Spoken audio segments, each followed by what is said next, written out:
You just can't help but despise the man. Kohli was growing in confidence.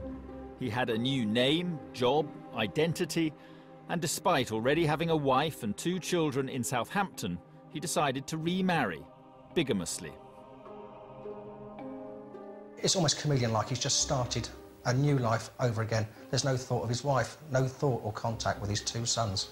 He's just cut that off, and he's just decided to start again. He felt safe, he felt secure. He thought, he felt that he got away with it. But Hampshire police and the Fosters were about to play their ace card.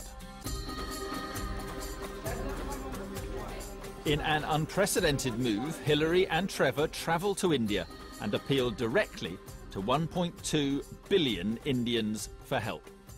We're determined to make the most of this, our time in India, and do everything we can to raise the profile of the case and to help the police. The reward of £70,000 had stood in India for 6 months, but still nobody had come forward. The Fosters going out there in person was the ace card. If this didn't bring Kohli out of the woodwork, then nothing would. Knowing we were not there to help her in her hour of greatest need, it leaves us with a sense of guilt we will carry to our graves. They just basically, on a person-to-person level, just appealed to them, just please help us. We can't do it without you.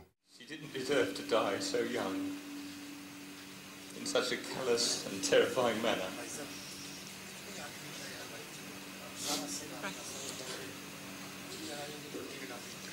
Her killer must be brought to justice. The media picked it up big time. All the national news channels picked it up.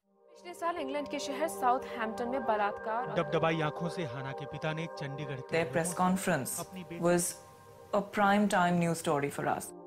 Hillary and Trevor's emotional appeal moved the Indian nation to join the fight for justice.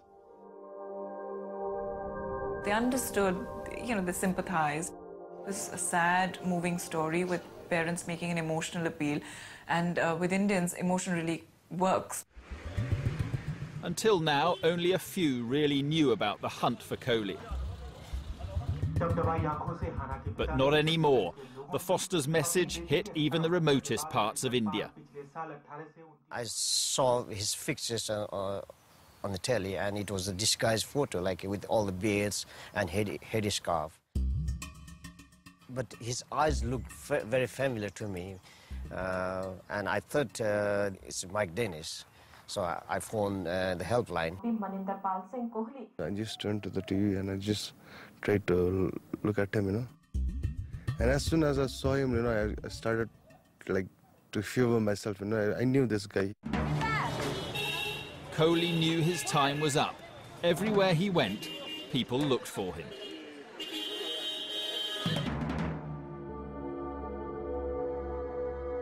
Kohli had fled Kalimpong, and he was actually with his wife, Bharti, and they were making their way towards the Nepalese border. And if he made it over the border, he really would disappear forever, as there was no extradition treaty with Nepal. We had almost lost hopes. We felt that maybe he has given us a slip. Then one of the officers rings me up and tells me that we are getting information that he is going to a relative's house in Panighata. Their information was right. Kohli had made his way to his wife's family just 30 minutes from the border. The West Bengal police knew they had to act immediately.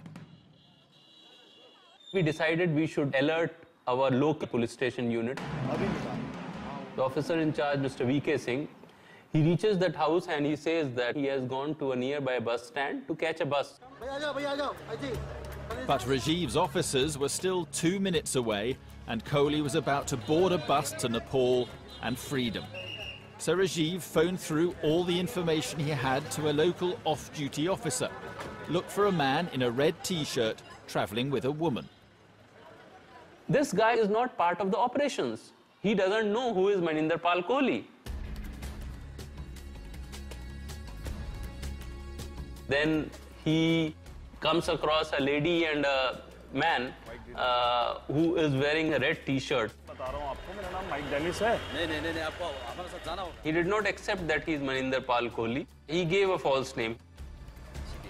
Kohli claimed his name was Mike Dennis. Why should I go with you?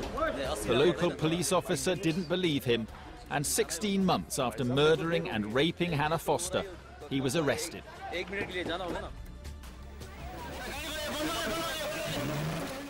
If the West Bengal police hadn't have acted the way they did, he could well have gone across the border, and that would have been it. We wouldn't have ever seen him again.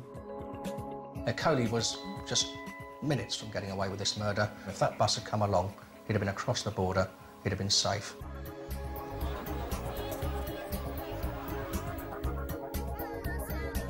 It was such an amazing experience to hear that he actually been arrested. It was totally unexpected, and probably all the better for it, really. I was elated, absolutely elated, and so fantastic that it had happened while the Fosters were there.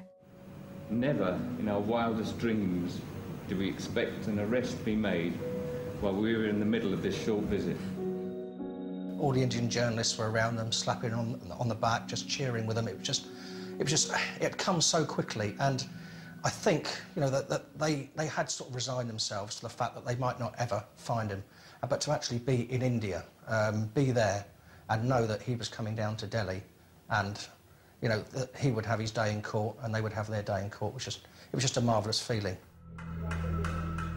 And then the investigation took an almost unbelievable turn, as the man who for the past 16 months had lied to his friends and refused to speak to the police suddenly found his voice and for once told the truth.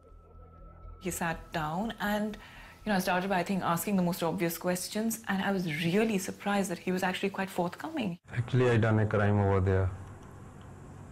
That's why I, ran from there to come in here. What happened? I abducted, raped and killed Hannah Foster. Why are you admitting this to the media? Why are you admitting this now? Because I am already too tired, to run here and there, and I want to unburden myself. I totally want to tell the truth. And then he went on to tell me all these details about how he'd followed her, and I remember, even about the fact that how he'd strangled her. And I just, strangled her, like just the whole with that way, and put a hand on her mouth and killed her. The way he talked about it, the way he described it, it was so clear that he was guilty. Despite Kohli's confession, within days he reverted to lying. The battle to bring him back to face British justice would not be straightforward. After spending 16 months on the run, this man, Maninder Pal Singh Kohli, had at last been arrested by Indian police. I abducted, raped and killed Hannah Foster. His arrest came after an emotional appeal direct to the Indian population by Hannah's parents. She didn't deserve to die so young, in such a callous and terrifying manner. Hampshire detectives were now attempting something never achieved before, to extradite an Indian national to the UK. In terms of the legislation and the extradition, that was new territory. Nobody had been successfully extradited under that particular piece of legislation between India and the UK. After a 16-month manhunt, Trevor and Hilary were about to meet the man who raped and murdered their teenage daughter. It wasn't actually until I came face to face with him that I turned to Trevor and I said, I understand this word, hatred. He looked so cocky and sure of himself in the court, surrounded, he had his brother there, and it was just sort of like a joke. Both Trevor and I were just shaking with rage. We want to say only one thing, that he is an innocent, and he has been framed only for being an Asian. Kohli only thought about himself, and his prime motivation